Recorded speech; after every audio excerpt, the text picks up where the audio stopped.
You're listening to the Post-Apocalyptic Media Podcast.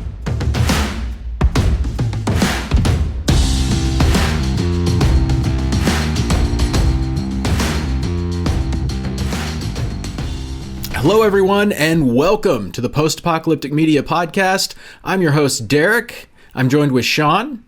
Hey, everyone. Stephanie. Hello. And a special guest today, Adrian. Nice to meet you. I'll get into, well, first of all, Adrian is a filmmaker, and he made a short film that is getting a lot of attention right now. So we watched it, we really enjoyed it, and we thought it would be great to have him on the podcast to discuss it and just to give his 2 cents on post-apocalyptic things in general. So glad he was able to join us. We'll get into the film in just a minute, but I wanted to start out this podcast with a few announcements. First of all, big announcement, we've got a Discord, ladies and gentlemen. That's right. Our programmers have been working night and day to create a brand new Discord, and we are proud to unveil it. It has rooms to talk about stuff. So, you know what? Instead of telling you and spoiling the surprise, why don't you get on? Get on our Discord, check it out. Maybe you'll like it. Maybe you'll spam something and you'll get banned. Who knows? Try it. I rule with an iron fist. Yeah. In fact, I challenge you to push the limit on Sean's patience and just see where that's at. We have a Discord. We also have a calendar on our website that you can subscribe to. You can have it automatically putting into your phone dates of when TV shows are airing, when events start, video game releases. We've done all those things and more. So put that on your phone. Let Post-Apocalyptic Media just live on your phone and tell you what's up. So we've got that. We've got a website, in case you weren't aware. Postapocalyptic.com. That's right. You thought I was going to say media, but I didn't, because we are now at postapocalyptic.com. So pretty awesome. That's exciting. What else? Anything else? Big announcements, guys? Twitch stream. Oh, how could I forget the Twitch stream? Yes, Sean, you've been doing Fallout 76, right? Yeah, I've been trying out a bunch of stuff. My goal is to try out as many indie post-apocalyptic games as I can, but Fallout 76 has grabbed me recently because I waited so long to play it, like 4 years before I got into it. But I like it. I like it a lot. I keep hearing I missed all the bad stuff, but I'm fine with that. I'm having a lot of fun. So. I just want to interject there and say it was always fun, and I was there from day one. So, like, the haters wasn't perfect, but it was fun. I enjoyed it. Yeah, I could see that. All right, well, good. We've properly shilled for Fallout 76. Call me Bethesda. Yeah, Bethesda. We've got an ad spot set up right for you. You didn't know. What are they pushing now? Starfield? Have they released any data at all about Starfield other than that's a title that they're working with? That's kind of their thing, though. That's how they do it. But I thought maybe they put something out about it. I got the impression there was more than Elder Scrolls 6, which is literally nothing except that little animation. So yeah. It's enough, though. If you're a Bethesda right? whistleblower, don't go to WikiLeaks. Go to Post-Apocalyptic Media. Let us know. We'll protect your identity unless we're offered a lot of money, and then all bets are off. Snowpiercer's airing right now. Episode 2 aired last night. Don't spoil it, because Stephanie and I are actually a little bit behind on that one. What else is going on? Attack on Titan is airing right now. Walking Dead's coming back this month. Yeah, that's exciting. Yeah. And a lot of new PC games just announced. I've seen 3 in the last couple days. So we're covering all that on the website. Sean, you've been writing about that, right? Yeah. That one with the trailer, what was it, Last Day on Earth or something like that? What was it called? That one looks good, although people were really ripping it apart in the comments on the YouTube video, as YouTube commenters do. But it looks pretty good to me. Is that the MMO? Yeah. It's like a 3/4 view, or I guess not 3/4. It's kind of like behind the head view. Yeah. I think it's the day before or something. Day before, that's what it is. Yeah. Yeah, because I was thinking about there was that movie the day after, maybe. Yeah, it's so confusing. Yeah, they're not at all infringing upon that copyright. It's the day before. It's not it. No, that game looks excellent. I will be considering building a gaming PC just for that. Wow. Because I've got that much money just lying around. It's just to put it into one MMO. I mean, games are so fun right now. Like I'm having trouble keeping my real life together. Thankfully, I just finished Wasteland 3, so no longer will I be up at 5 a.m. screaming at my Xbox for not saving and then freezing and restarting. If you have that problem with Wasteland 3, you're not alone, people. Hey, come to our Discord and tell us about it if you have that problem. Yeah, right? That's the best place. All right, so that's it for the announcements. The Discord, by the way, if I wanted to get into the Discord, what would I need to do to make that happen? At the end of most of our posts, most of our articles, there's a link. It'll be in bold at the bottom of the article, and it'll say, if you want to chat more about this topic, or join us, or join the community, all that kind of stuff. The link is in most of our articles. All right. Oh, and there was another TV show that's airing that I need to mention, The Stand. Oh, yeah. So little thing. Yeah. It's just a little indie production that we like at Post-Apocalyptic Media, and think you should check it out. Okay, so on to our first topic, Brolga. Am I pronouncing that right? That's correct. Tell us. Give us just the intro of what Brolga is all about. So Brolga is a post-apocalyptic Australian short film, which is set in a kind of, as I said, post-apocalyptic dystopia, which we envisioned at the time when we were conceiving the film to be the result of a worldwide pandemic, which is spooky, really spooky now. When we were conceiving the movie, we were internally when we were developing the story, we're like, okay, I think that we're going to go with a pandemic, but we don't really touch on that in the film. We don't really speak to what happened. And when we were going through making the movie, audiences didn't. They were like, oh, what was that? What was the cause of what happened? And they were wondering about it. And now no one asks. They're just like, oh yeah, cool, okay, it's the end of a virus. And it's like, great. Wow.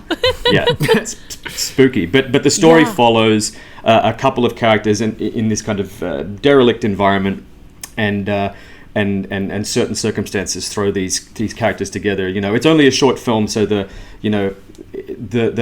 less I say about the plot, the more you have a chance to enjoy it. But like you guys, I've always been just a huge fan of science fiction and genre stories in general, but really love post-apocalyptic fiction and what that allows you to do as a storyteller, and you'll be able to see all the kind of, I think, influences of the love of that genre coming through the film, but we were also kind of trying to do something a little bit different with it. So hopefully fans of the genre will like it. Awesome. So rewinding just a little bit, you were working on this project, I believe 7 years. Is that correct? Yeah, it's a wild story.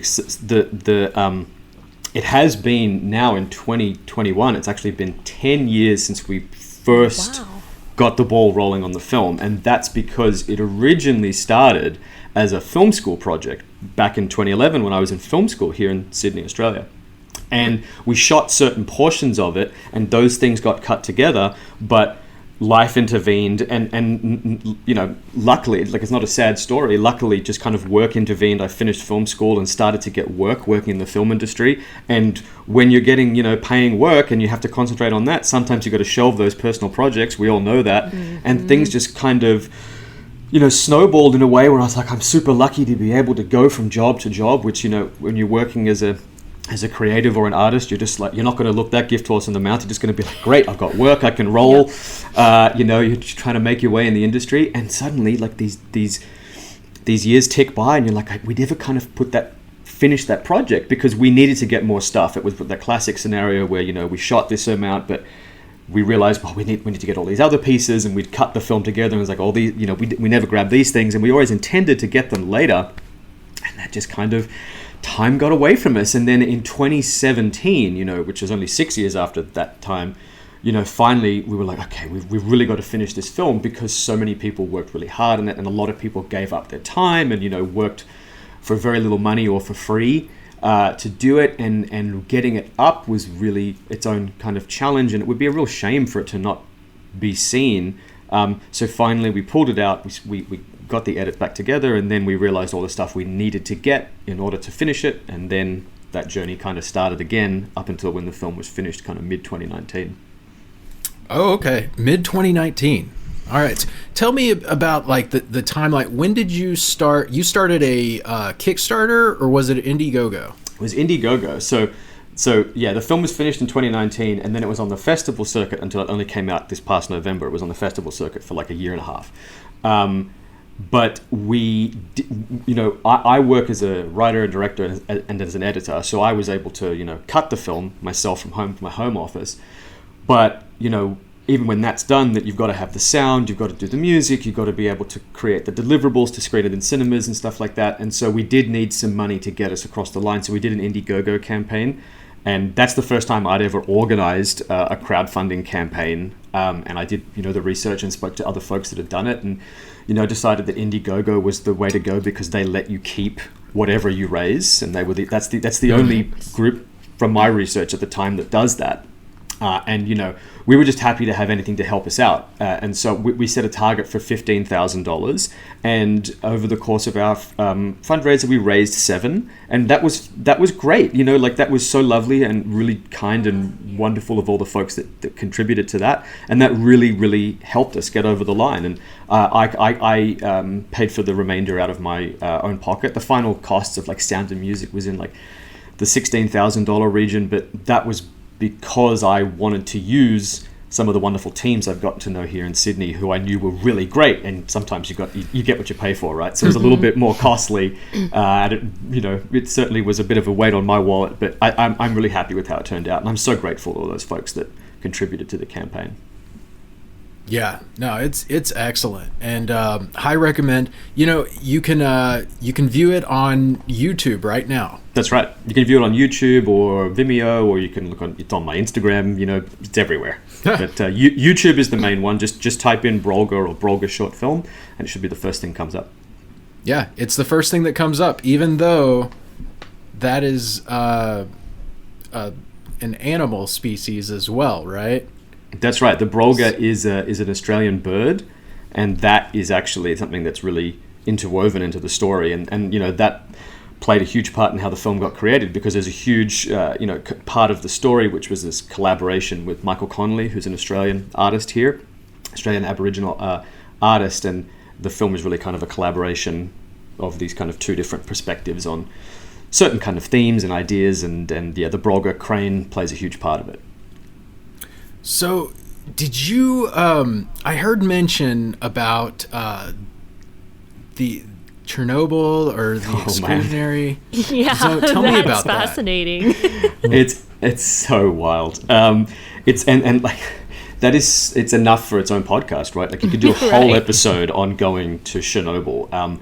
And the reason we did that is because in 2018, like I said, we were kind of putting the film back together and figuring out what we needed to do to sell it. And the film is predominantly set in the Australian bush, you know, deliberately. That was, you know, it's obviously a little bit cheaper to be able to shoot out there where you're kind of out in nature, but that was a big part of the story. But we also wanted to set the beginning of the story in a city or in a populated area to show the audience the scope of what had happened to the world, and then we kind of narrow our focus down onto these characters that are kind of outside the city. But we needed to show that first, otherwise it would just look like people kind of playing out in the woods.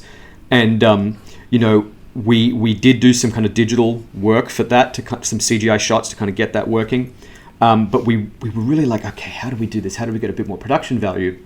And my partner and producer, one of our producers, Jess Stayman, her family is Ukrainian, and we were planning to do a trip to Ukraine to visit her family and friends. Well, friends of her family. First time my parents had been back there since the 70s. And we was like, okay, great. And then as we were going over there, and this is before the advent of the Chernobyl TV show, she was like, we should go to Chernobyl. I'm like, you are out of your mind. Like, and again, huge fan of the genre, right? And I'm fascinated by it. But I was like, you're nuts, we're not going there. She's like, it's absolutely safe. They do day tours there all the time. And I couldn't believe it. Wow. But sure enough, she showed me all this, all these people's websites, all these testimonials, all these videos of people on YouTube that had gone there. And then I was reading the science about it. And the thing that convinced me was all these folks that went there from, I think, Oxford University or one of the big universities, they had a Geiger counter on them. They were measuring their Geiger counter in their university. They're going, here's the radiation level in our university.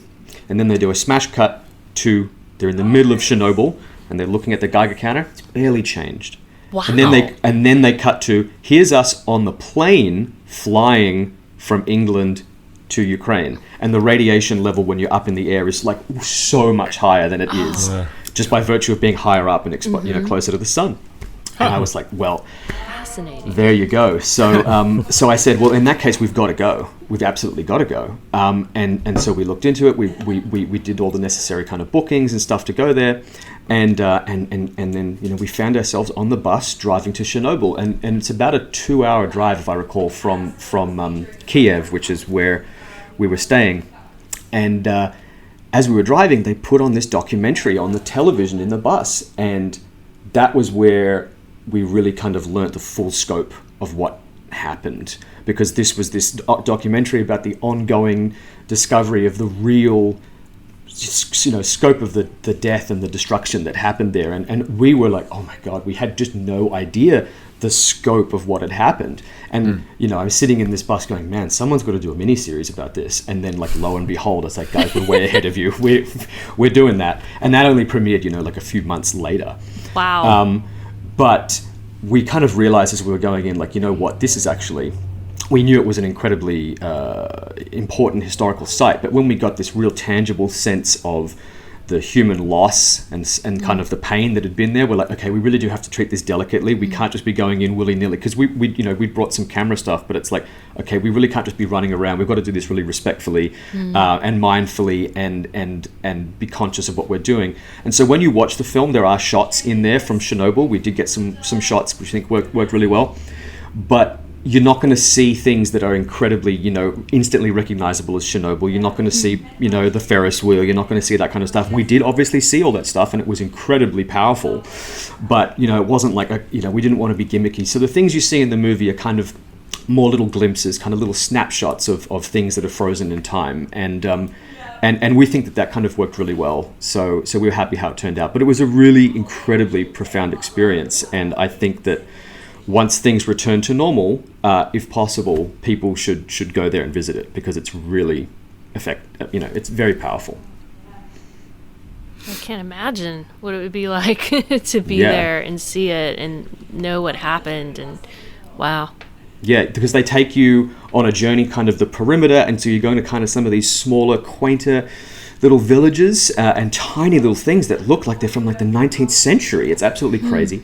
And then they also take you to kind of the Pripyat, urban area, which is, some of the things that we're super familiar with. And then the Ferris wheel, Dodgem cars, the pool, the stadium.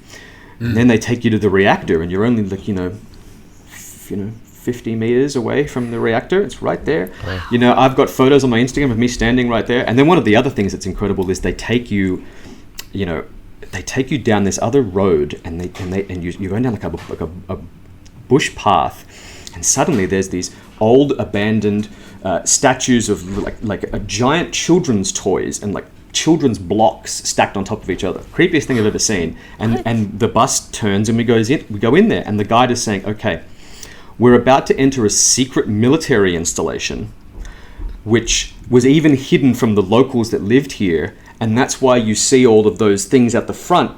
The cover story was it was an abandoned children's camp. But inside was this military installation with this unbelievably huge radio antenna that we later found out was, interfering with radio waves all over the world, and the CIA told them to shut it down. And I was like, is this a long tail, or is this? And we got back and looked it up, and it's all 100% true. Wow. It's astonishing. That is awesome. Yeah. It's wild. I feel like I know the area because I played PUBG so much. Right? I mean, I was actually there, and it was like, you treat it with the reverence and respect it deserves, but at the same time, I'm just comparing it to all the video games that have set something in Chernobyl. I'm like, wow, they were really off. Like Call of Duty was completely making up the geography, and some of the other ones are actually like, that's pretty good. They've done a pretty good job. So. Definitely worth checking out, cross-referencing it. I think I get the impression a bunch of these devs have never gone to Chernobyl. I think we should send them all to Chernobyl. Yeah. Get a piece of it. You brought up the scope of the devastation, and that just reminds me. I was watching a video earlier today. Kurtzagat. I think I'm saying that right. It's spelled like it sounds. Kurtzagat.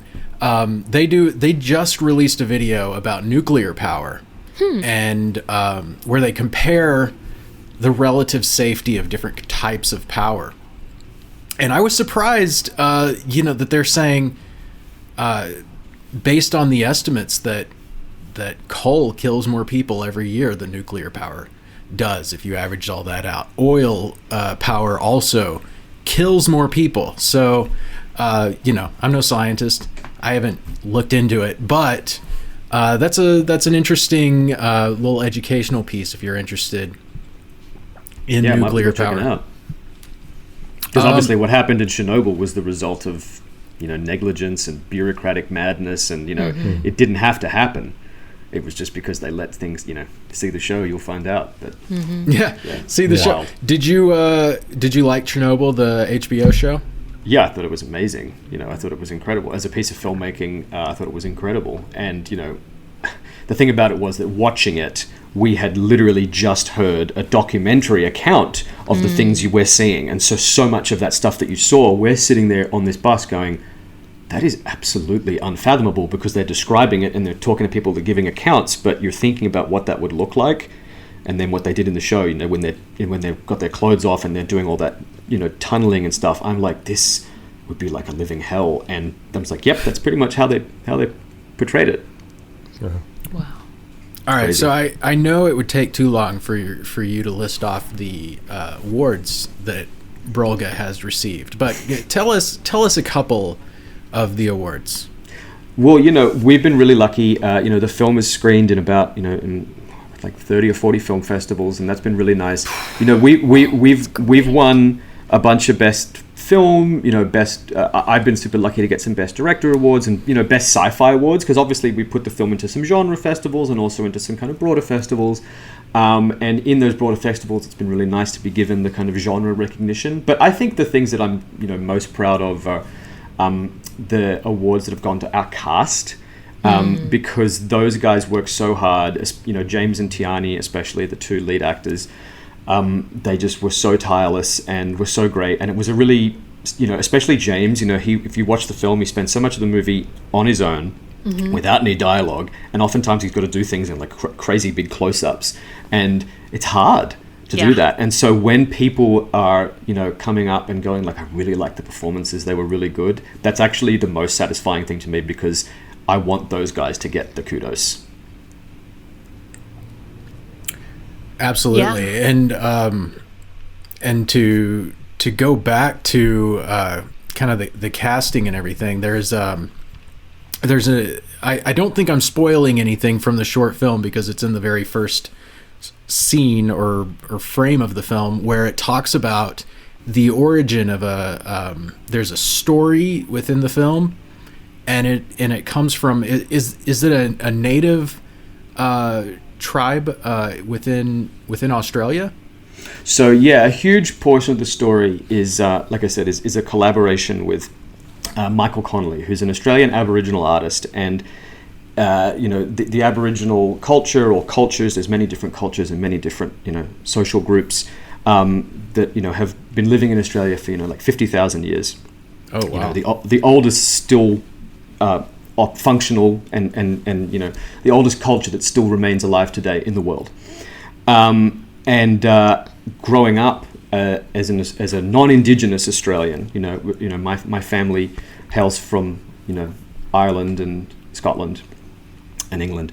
There is a long and tempestuous history of injustice which has been leveled upon the Australian Aboriginal people, our First Nations people, and obviously there are situations that are akin to that in the United States and Canada and all over the world with First Nations people. And growing up in the 1990s, I was lucky enough to be kind of educated and given an honest education about that history, even though things are still remain incredibly, there's still so much to be exposed and so much truth to be brought to light and so much acknowledgement that is yet to be given. But thankfully, I was given the beginnings of an education that kind of made me question a lot of what was going on in our society and gave me a profound interest in aligning and allying with those cultures, because I just was, as a child, I was really upset by what had happened, and it's struck a profound chord with me even as a boy. And so throughout my whole life, I've always been interested and compelled and fascinated by particularly Aboriginal storytelling and Aboriginal art, as a storyteller, as an artist, and that is the storytelling and cultural basis of my country, and so I'm very compelled by it. And just as I was becoming a filmmaker, I had in the back of my mind this idea of wanting to tell a story about non-Indigenous and Indigenous Australians kind of coming together, listening and learning from each other, and positioning kind of this genre future which could tell some cultural messages and themes and things that I was interested in. And as I was kind of contemplating that, I came across the work of Michael and his poems and his paintings, and I was really affected by them. And so I got in touch with Michael and just said, "Hi, I'm a filmmaker, and here's a little bit about me. And here's this idea I'd like to do, and a thing I've been thinking about, and here's some of your art that's been really affecting me. I'd like to talk to you about this idea. What do you think about this?" And I was pitching the movie, and I said I would love to collaborate with you on this and include your work, and feature it and use it almost as to the plot of the film is kind of an echo of it in a way that would compel people to seek it out further. And what do you think about this? And how would you feel about this? And what do you think is appropriate, etc. And he was just so enthusiastic and really excited about it. And he really was like, "That's a really cool idea because you're setting it in the future. So you have you can be allegorical with it. You can be metaphorical with it. It doesn't because it wouldn't be my position as a non-Indigenous filmmaker to kind of obviously I certainly couldn't do it on my own, and it wouldn't really also make sense for me to tell a contemporary story because that's not really my perspective. But if we're going to be talking about a science fiction story which has also kind of broader implications for any culture and any group of people, which is also kind of a love letter to that culture and is a way for me to, because in many ways I wanted to kind of live the ethos of the story, which again, not to spoil it, but it is about kind of coming together in times of crisis and struggle. And I wanted to come together and collaborate in that way with someone.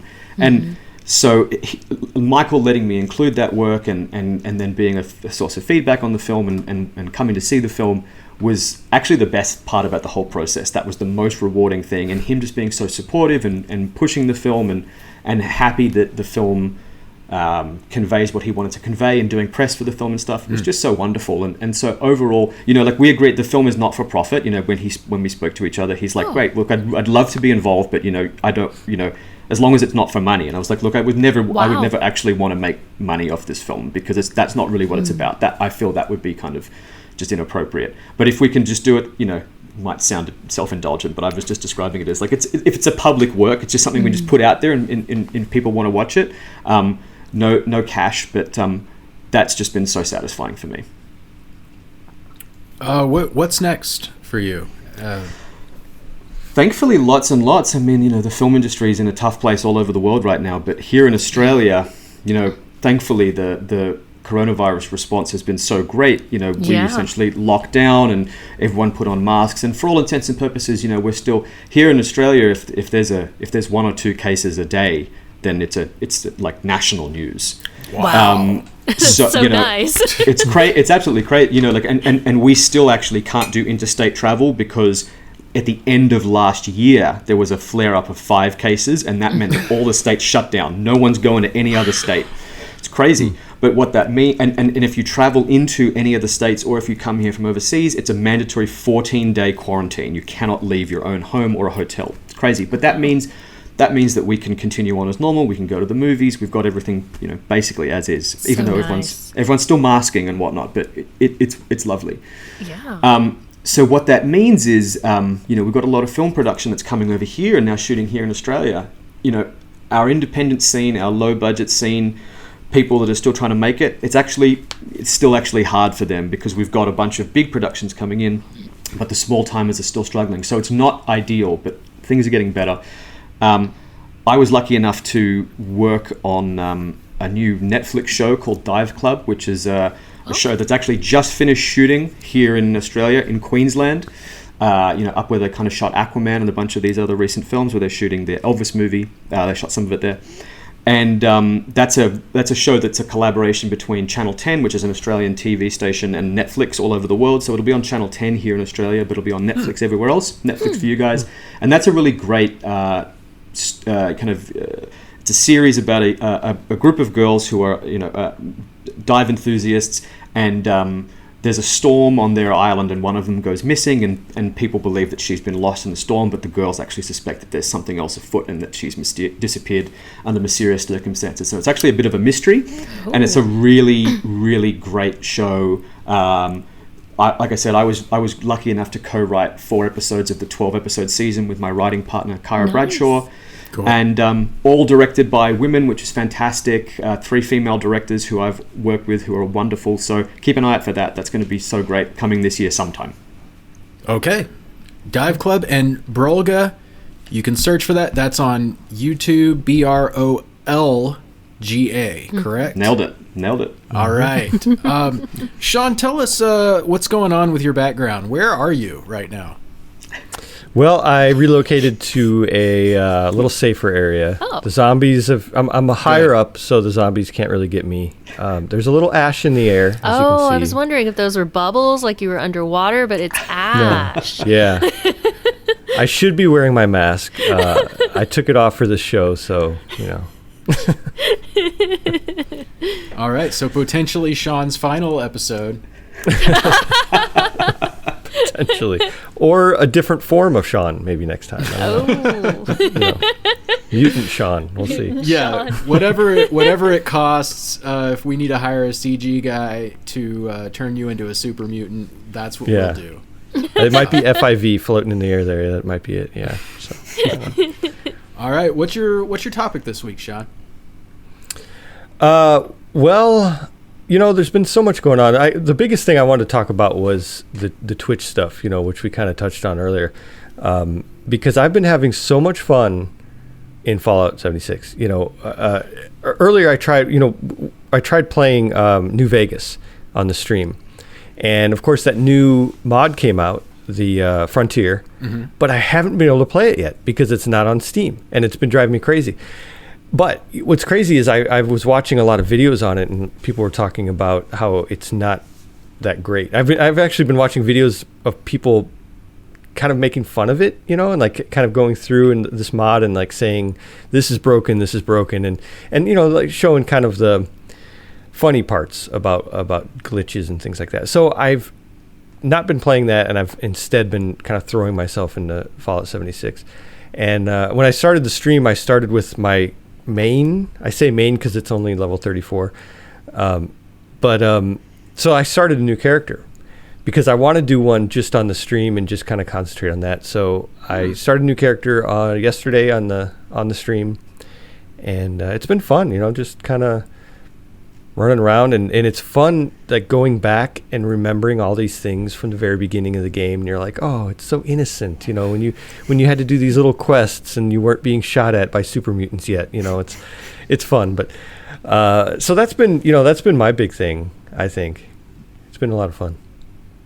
Yeah, I was watching your stream the other day, and I thought that your version of Fallout 76 looked better than my version.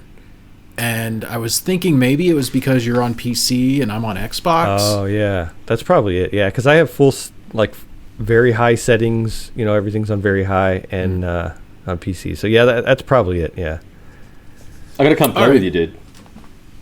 I got to join you. I got to join you in Fallout 76. Oh, yeah. I'm the kind of guy. It's funny because I'll play and I just love the atmosphere, the game itself. Awesome. I'm a huge Fallout 4 fan. So I'll sit there and I'll play it, and I won't join groups because I think, well, I'm too noob to join these public groups. But, they say everyone's welcome. So I haven't joined a group. I do play with a group of friends on Tuesday nights, and that's my other character, my level 34. We play 2 hours a week, and that's it, and that's why it's only level 34. But that's another reason I started this new character, so I can play, so I can go out there and do stuff and join groups and everything. So, yeah, I would be up for that. I'm with you. I'm a lifelong Fallout fan. I love all of them. I love Fallout 1 and 2, and then when Bethesda came out, I was like, hey, dude, nice. And I was like, when Fallout 3 came out, I was like, this is gonna be great, and it was great. And then New Vegas and the development history of that was so great. And then Fallout 4 came out, and it kind of got the backlash. Yeah. And I was like, this is fantastic. And that was the first Fallout game that my girlfriend had played. And she was a huge Elder Scrolls fan, but she was like, I'm just not into the guns and everything. And then finally, after 3 years, she started playing it. She's like, this is the best thing I've ever played in my life. And she's, just now a Fallout fanatic. So, yeah, and 76 is great. See, I think, honestly, one of the main reasons I didn't start 76 at launch is I was afraid of it. I was afraid of just, I have a wife and kids, and I'm like, I like my wife and kids, and I want to keep them. So I don't want to devote my entire life to this Fallout universe. But, I can see that happening. It's a really great game. I caved as soon as there was a discount on it, and then I was like, I'll just give it a go. This is great. Yeah. There was a discount on it 2 days after it released, though. So that's not saying. By the way, people listening to this on the podcast aren't going to know what I'm talking about. But Sean has effectively turned himself into a super mutant already. He's now bright green. I'm so happy that's not just me. I wasn't going to say anything, but... Did the background go away? No, the background's still there, Sean. You're just now very bright lime green. Oh, really? Everything. It doesn't show that on my screen. All right, yeah. That's weird. Well, now we're going to have to label this, no children can watch this on YouTube, because it's a little weird. disturbing. Yeah. It is a little nightmare fuel. disturbing. It looks fine on mine. It's really weird. You can't really see the contours of your face either. It's just kind of funny. You're a mutant now. It's just a green oblivion. Yeah, something's going down in Sean's post-apocalyptic world right now. I don't know what. That's weird. It might be. I'm concerned. It might be Zoom. Yeah, because it's not on my end. That's weird. But yeah, I was a lifelong Fallout fan as well. I played 1 and 2 as a little kid through all the bugs, and then 3 and New Vegas, loved them. And this is an unpopular opinion, but I feel like this is a safe space to share it. I think Fallout 4 was amazing. Brilliant. I loved Fallout 4. I loved the Incredible. graphics. I loved the gunplay that just it brought it to a whole new level. The customization on the guns, that's what I'm into. I love to, sit there at the workbench for half an hour and tinker with the weaponry. Yeah. Because people were like, oh, it's too much of a shooter, right? They were going oh, you just made it into a shooter. I'm like, what are you talking about? The narrative is fantastic. The characters are great. It's full of emotion. I get that maybe there's not quite as much RPG stuff, but it's awesome. Yeah. Well, in previous games, I felt a lot more confident about my RPG choices. In Fallout 4, I really had a quandary, and I think, most people who played through the game know what part I'm talking about when you really are forced to choose which faction you're going to side with ultimately, and it's Totally. not an easy choice at that point. But the production value and how they kind of make that all happen, the story, it's incredible. Like, I remember sitting in there and, the climax of the story, like, this is so cinematic. It's great. And I just love that it's because Todd Howard was like, I just love Fallout. Can we buy Fallout? Let's just buy Fallout. and wow, boss move. Yeah, that was such an incredible decision for him. I remember when it happened and I saw how much they bought it for, and I was like, oh my gosh, they're going to make a lot of money off of this. Right? Crazy. It's a great decision. So there you have it. We all loved Fallout 4. I'm going to be the odd one out and say I don't like 76. But I stopped playing, I don't know, probably more than a year ago now. And I only got with the to level 30.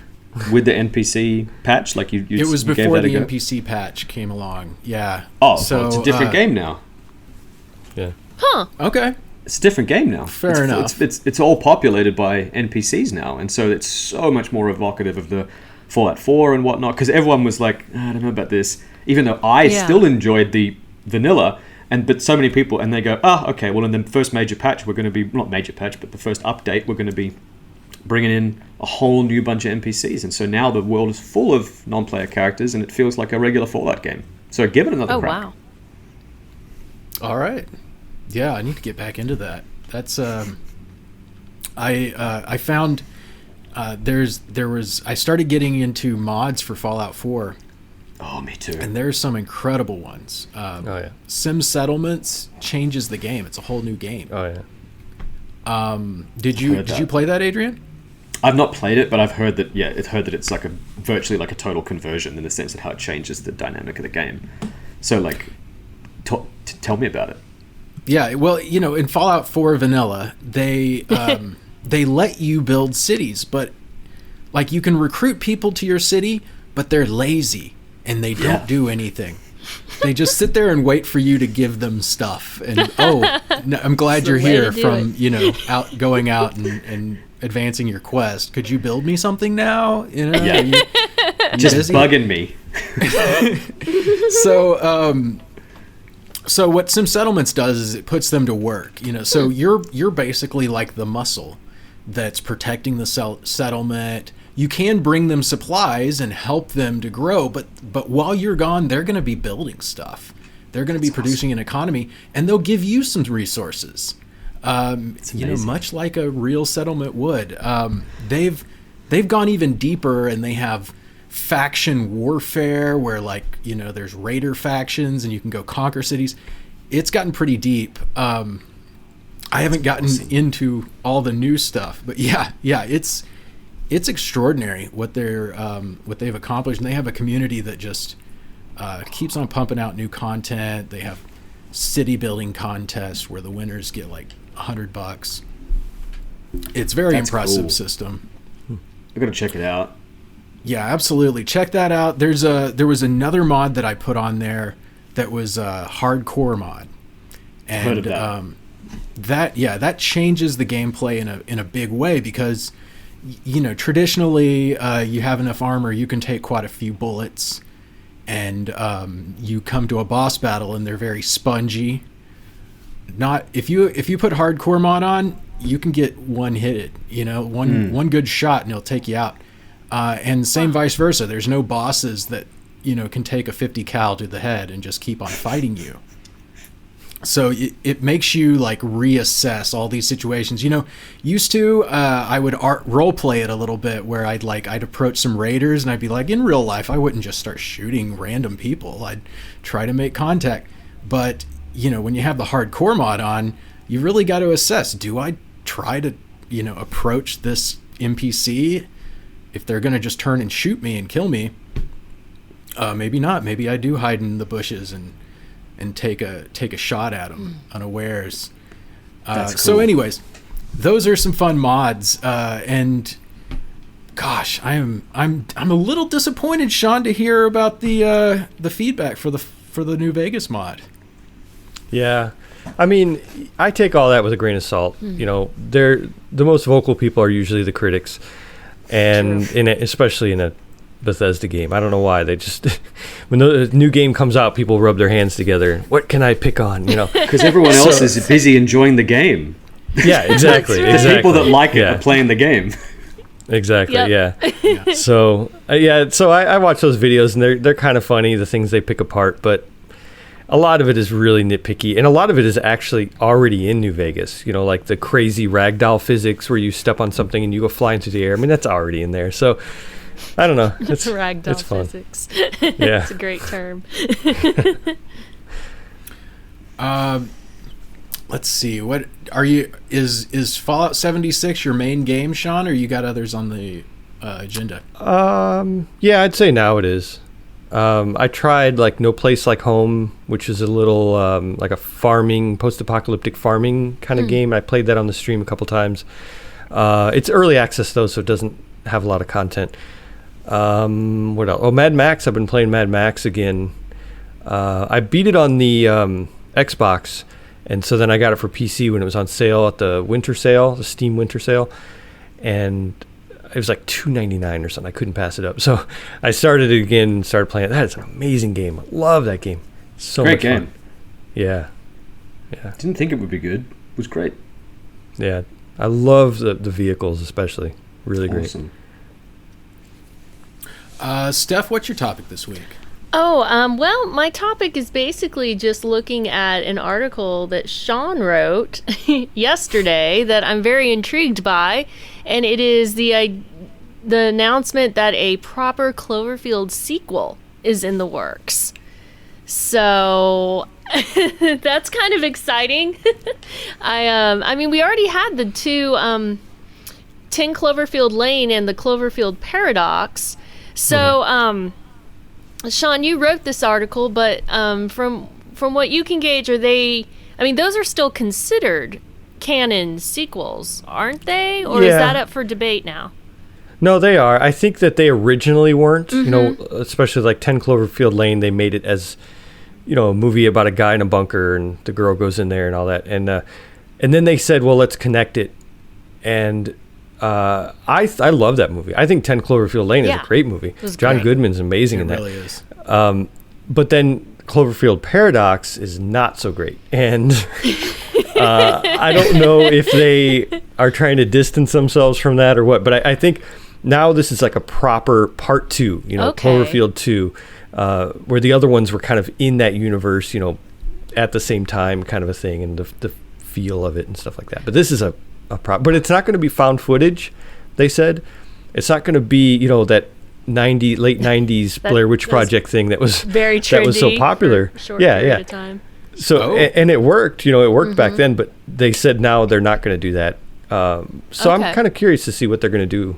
You know, is it going to be like truly post-apocalyptic, like the world is destroyed by these monsters and now you know, they're living in it? I don't know. We'll see. Yeah, I remember watching Cloverfield in the movie theater, and yeah, there was, I mean, I got a little motion sick. I was one of those people. I had to look down sometimes, you know, because that was very different, and it was great, but yeah, I couldn't, it got me a little bit. And I remember Cloverfield Paradox. Oh, I was so excited. I think that was the one that they like announced unexpectedly during the Super Bowl. At the Super Bowl. Yeah, and then it premiered on Netflix immediately after. I was so excited, but you know. But in retrospect, that was probably an indicator of how they were dumping it. You know, like they because 10 Cloverfield Lane, which I agree, saw it in the cinema. Which I was on another podcast the other day, and they were going like, "Why do you call it the cinema, not the theater?" And it's like, "Oh yeah, right." But we that's what we kind of call it here. So we went to the theater to see it, and I was like, "This is so good! Like, this is what a great movie!" I was like, "I want to make this movie." And then later found out that they, you know, that was not written as a Cloverfield movie, and then they just stitched on those other elements. And it's the same with Cloverfield Paradox. Wasn't conceived as a Cloverfield movie, then they kind of repurposed it into a Cloverfield movie, and this will be the first like sequel, and I love the first Cloverfield movie. It's one of the best, and so I was so excited to hear about this. Yeah, that was a movie I put off watching for a long time because, you know, the concept of it didn't excite me at all, and you know, cause it's like, It's like a Godzilla movie from the perspective of the people getting crushed by Godzilla. I mean, that doesn't sound groundbreaking, but boy, did they do it good. It is just so well done, so entertaining, start to finish. I got to say though, that the log line you just came up with, I think that's pretty good. You know, like it's a Godzilla movie from the point of view of people getting crushed. I was like, that's actually pretty good, dude. I do kind of want to see that movie. Is it just 45 minutes of Bring that up at the next meeting with Netflix and see what they think about it. Absolutely. What a crazy pitch here, guys. The next Cloverfield movie. It's really esoteric. So the Paradox movie, what was the biggest complaint about that? I know what I didn't like about it, but I remember it was uncomfortable and probably really what turns it off for me, what brings me out, even a little thing can bring me out of the immersion of the movie. And I just couldn't reconcile how a disembodied hand has its own like sentient thoughts, and like it was acting as if it understood what was going on in that world. The only time that's ever worked is Army of Darkness. Other than that, disembodied limbs just it doesn't work. Yeah. It's just unintentionally funny. Yeah. Yeah, it should have been parody or something. Yeah. Exactly. Now, there is a theory that Half-Life... Well, so J.J. Abrams has been teasing that he's going to make a Half-Life movie for a while. And at the end of 10 Cloverfield Lane, there's a ship that appears. And I've been told that that ship looks very much like the alien ship in Half-Life. Really? So just a thought. I don't know. I'm not a Half-Life expert myself, but I'll be looking for that in the Cloverfield sequel to see if they connect that in. Because if they pull in Half-Life, they bring in a story that I am very familiar with, and that's Portal. And I would love to see that come to the big screen. I would just love Half-Life, episode 3, and for them to finish that story in a game form. Let's do that. Let's find out the end of that story. I mean, I guess they did Alex, which I have not played. I have not played Half-Life Alex because I don't have a VR setup. I haven't played it either, but boy, oh boy, IGN loves it. A lot of people feel like Alex is the VR experience. Totally. That brings the whole platform into the next gen. So we're inching our way into VR. We got the Quest 2 and have been playing some zombie games. There's a Walking Dead game on there. Walking Dead. And we're trying to get an Attack on Titan game side-loaded on there. Cool. Which sounds like it'd be so much fun flying around. That'd be like wild. Spider-Man style. Gosh. Yeah. That would be so much fun. And scary. Yeah. Yeah, I can't imagine seeing like a Titan in VR, especially if it's done well. When I went to Universal Studios in Japan, they have like a life-size Titan. Really? It's actually not life-size. It's like what is it? Forced perspective. So the hand is life-size, and then the arm goes all the way up, and the structure gets smaller the higher it goes up. So it cheats the scale. But you just round the corner and you can stand on like this Titan hand, and it's cool. I actually think it was there as like a part of the special promotion, so I don't know if there's going to be much photo evidence of it. But we just turned the corner, it's like whoa. It's pretty intense. Yeah, that sounds amazing. Love to see that. Wow. Yeah, I don't want to spoil much from the series, but boy, oh boy, I'm really liking season 4. Oh my gosh. Yeah, it's been phenomenal. Yeah, it's like you can't say much without spoiling it. So it's like, can't say much, but it's been really good. Really good. Yeah, when does that come out? When do the new episodes drop, Steph? Every Sunday, 2:45 p.m. Central Time. So that's when the English subtitled ones drop. The Japan actually drops theirs a few hours earlier So if you're on social media, you might see spoilers because a lot of people just watch it in Japanese and get all excited and talk about it and stuff. So I try to avoid social media Sundays until it finally drops in the US. I don't know what the schedule is for it in Australia, though. It might be a little different. Yeah, I have no idea. I usually, in general, I'm one of the people that likes to wait for a series to kind of finish, and then I can just watch the whole thing. Yeah. And I'm still one of those crazy people that believes in physical media. So I'm the guy that goes out and buys the 4K Blu-ray box set and then just binges that, and then watches 48 hours of special features. Yeah. Becomes completely absorbed in something. So I'll find out when they all come to disc. Yeah, the special features is something we really miss going all digital like we do. Mm-hmm. Sometimes, occasionally Disney Plus, they're putting little special features available for some of their stuff. And it's like, that's awesome. Why don't you do more of that? And, right.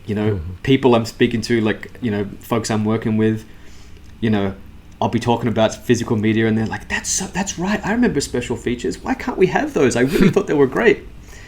Bring them back, guys. Bring back bonus features. I remember when Game of Thrones, when the final season was airing, HBO would do a behind the episode after each episode. But then, the last season wasn't well received, and people started turning some of the quotes in behind the episodes into memes, and those memes were going viral, and so they didn't even do one for the finale. And I kept waiting. I was like, come on, guys, I know you made one, but I don't think they ever released it. I don't blame them. Yeah, when everyone is being turned into memes, it's like, really? I don't think so. Yeah, they just wanted to go on vacation. They're like, we're done with this. Yeah, at that point. Exactly. Oh, man. Yeah. Speaking on that, George R. R. Martin apparently released a blog yesterday. Sounds like he made a lot of progress on the next book, but he also said he's hundreds of pages away from finishing it. So what does that even mean when books are only a few hundred pages? I don't understand. Oh my gosh. Not his book. Well, that's true. Gosh, what does that mean? Oh, man. Stephanie, sorry to interrupt you, but I was just going to tell them your theory. Stephanie has a theory that D&D were the writer-directors of the series. And I guess it's rumored, maybe it's revealed as true at this point, that Martin wanted it to be longer than they did. Mm.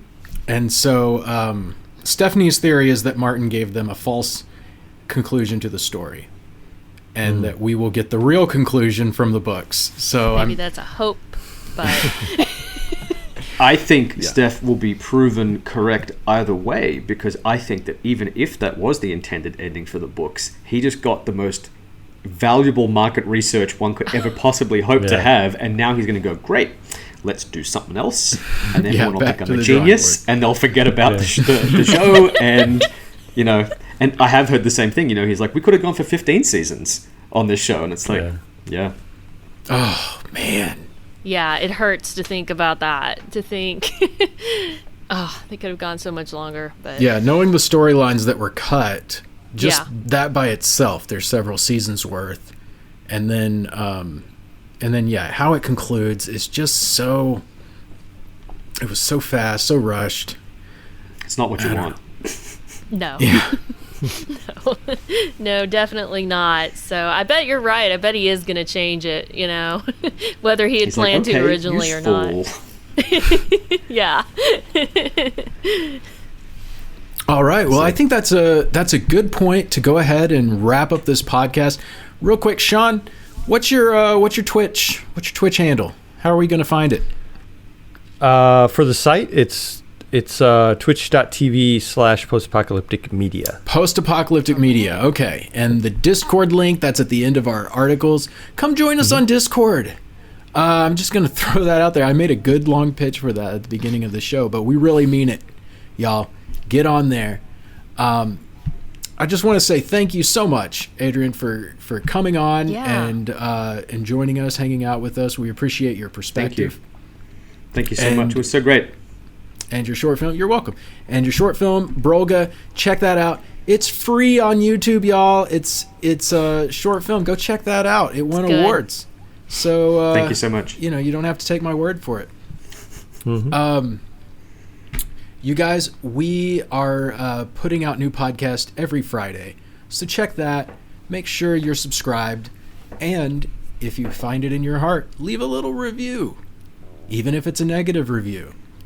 Because any press is good press. Or so they tell me. So put that in there. Tell Sean not to do the Green Man anymore. Am I still green? Yes. Oh, Super green. it's my new look forever, I guess. You guys always be safe out there and always be ready for the big one. Bye. Bye. Bye. Bye.